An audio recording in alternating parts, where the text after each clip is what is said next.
U.S. Right, and we're going back more to our roots. Absolutely. Which I think is extremely important. Absolutely. And so China, certainly, in fact, President Chinchilla is just returning from a trip from China. It's one of the few countries in fact, it's one of the only countries one of the only few countries in the region that actually have ties to China. The rest of them are with Taiwan. Yet, she's just returning from South Africa, from South Asia, and having the opportunity to then develop a trade agreement with them, looking for opportunities. And these are the things that most of these countries in Latin America are doing, are giving China the opportunity and Asian countries to then become the investors, to really become independent from having to work just from the U.S., which it was really what most countries would do in the past. Now they're looking elsewhere. Certainly Europe having a recession, also an economic problem. Right. For Latin America right now, Asia is an opportunity. Right. A big time opportunity. Absolutely. Hopefully things are going to keep getting better and better, because sometimes we move forward and then we go backwards. Right. We go 3, 4, 5 steps and then we go backwards, so hopefully it's going to be consistent. It's true. Well, according to some experts, actually, some of the things that they've discussed in relationship to Latin America is how is it going to get faster, which is what they're hoping that will happen for Latin America. How do you get Latin America to become a faster, more competitive, high equity? You're only going to get that. Education is key. And so when you talk about Millennium Development Goals and the rankings for Latin America, eradicating poverty, universal education, those are the key factors for Latin America.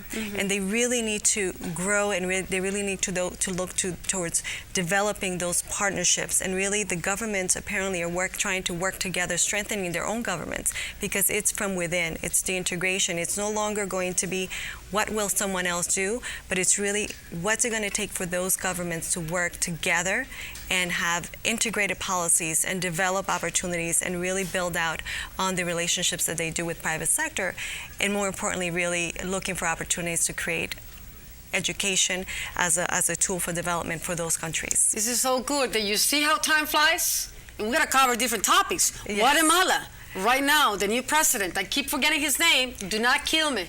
Otto Pérez Molina. Absolutely. Who seems to be very daring, and who seems he lately got Washington's attention. Yes. He seems to be very bold. Absolutely. What's your opinion about him? Well, this is a president that has come in. It certainly inherited a Guatemala that with many challenges and many issues.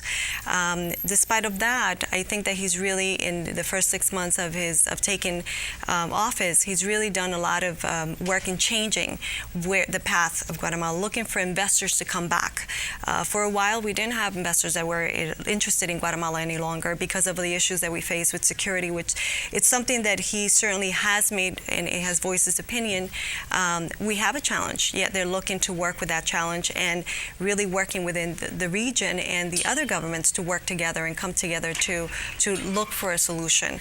And so he's working very hard right now to look for those investors, to really attract investors that would come and would be interested in being part of Guatemala's growth. Right. But safety is a problem.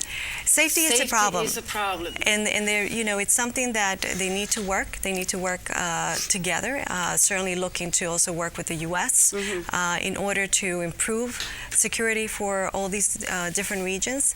Yet there's so many other things that are so positive about the countries, where, again, going back to highlighting what's good about these countries. What's good and what's right. In May, he launched the new strategy on development and sustainable tourism with the idea of creating opportunities and really highlighting what are going to be for the next 4 years, what is it that they're going to do to create jobs. Unemployment is one of the biggest issues that every country faces globally.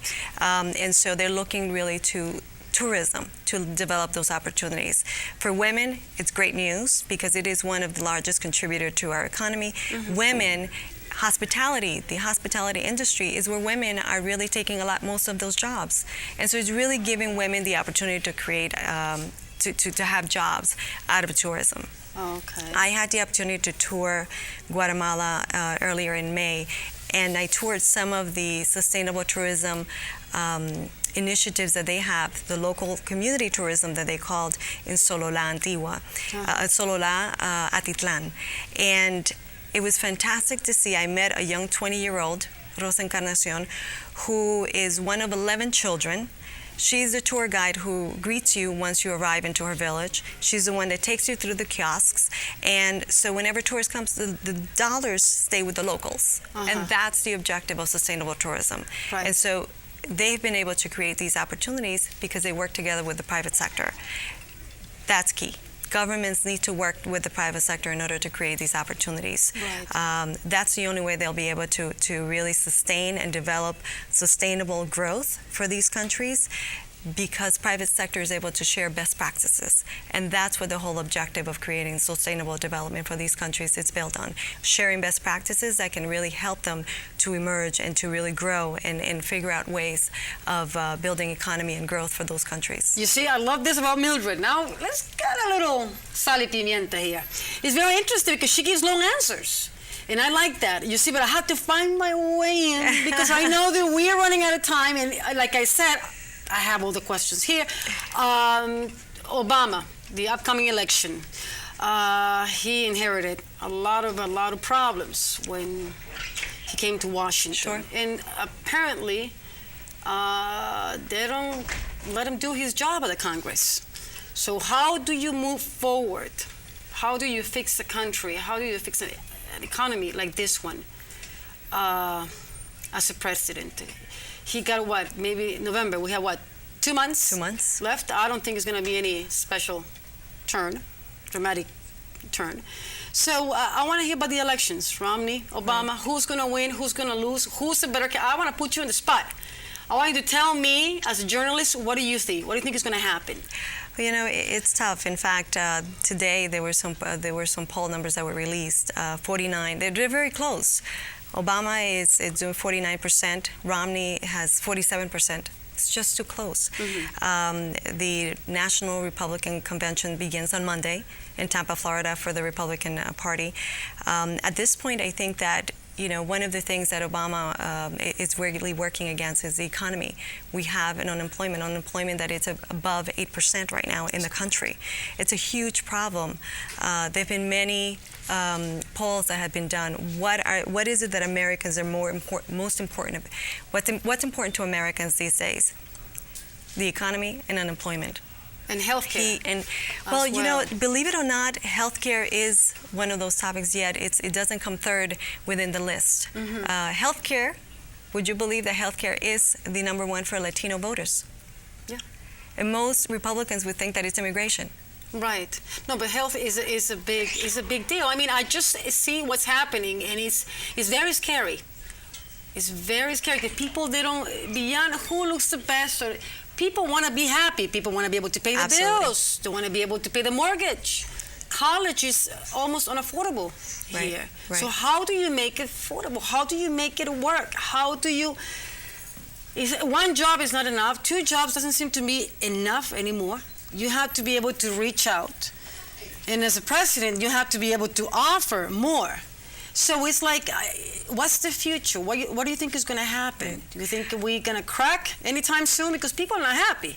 Right. Obviously not. It definitely is going to come down to a few and states. not only here, worldwide, people are not happy with what's going on with the governments. Right. Like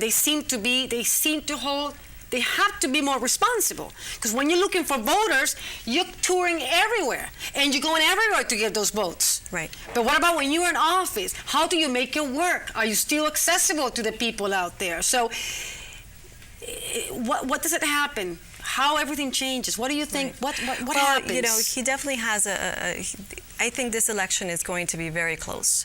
I don't think that we can foresee seeing an election that's going to be. We will know till the very last minute who will win. And according to some experts, who's going to win, Mildred? Obama. I'm sorry, I just said it loud and clear. Whoops. I'm sorry. I think he's going to win. That's okay. Keep going. I'm not going to interrupt you again. No, wishful thinking. I think that, you know, it will come down to a few states. I think that most experts agree that it's going to come down to a few states of those unlikely voters who last minute will decide, okay, I will go out and vote. That's what it's going to turn out. And right now, if you look at the polls, also those unlikely voters are also very close. They're undecided whether it's Romney because he has more of a backing with the economy. Mm-hmm. Paul Ryan, who he just recently assigned as his... It makes me a little scary because you see, when I was watching Sarah Palin before, I know that we have, and I got to talk about my sponsors before we go. Make sure that you guys give me a minute before we go. Okay, so I have to thank my sponsors. Sarah Palin, back, when she was running, I was like, I remember that she was not substantial enough. Oh, what is that? Those are the credits? You see? Mildred, the credits are going. We are leaving. I want to thank my sponsors. Number one, Jairo Zuleta, right here in the house. Thank you so much for making this a miracle.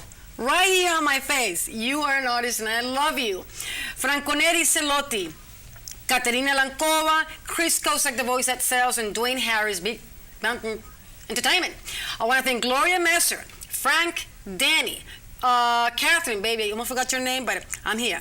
Catherine, number 3. Number 1, Anita, Jeremy by Boy, and Arthur English. You see, I have to do my job. Absolutely. Everybody. This is a team effort. Right. And without a team, I am dead. Absolutely. But we continue talking. I don't care. We have, 1 minute left, 2 minutes left. I want to talk about it. I want to hear about Paul Ryan in terms of how do you compare Paul Ryan with Sarah Palin?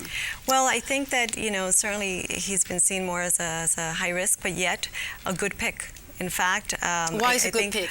Well, I think that, and certainly I'm expressing more from what experts have been able to, absolutely, where they see that he's had the opportunity to choose because Romney has not done well with the middle class. Yet Paul Ryan is a safe bet with the middle class workers. Right, that's middle class America is key, and he has not done well, and he will be doing well, and so that's one of the things that I think one of the factors, the key factors that he has been playing with Paul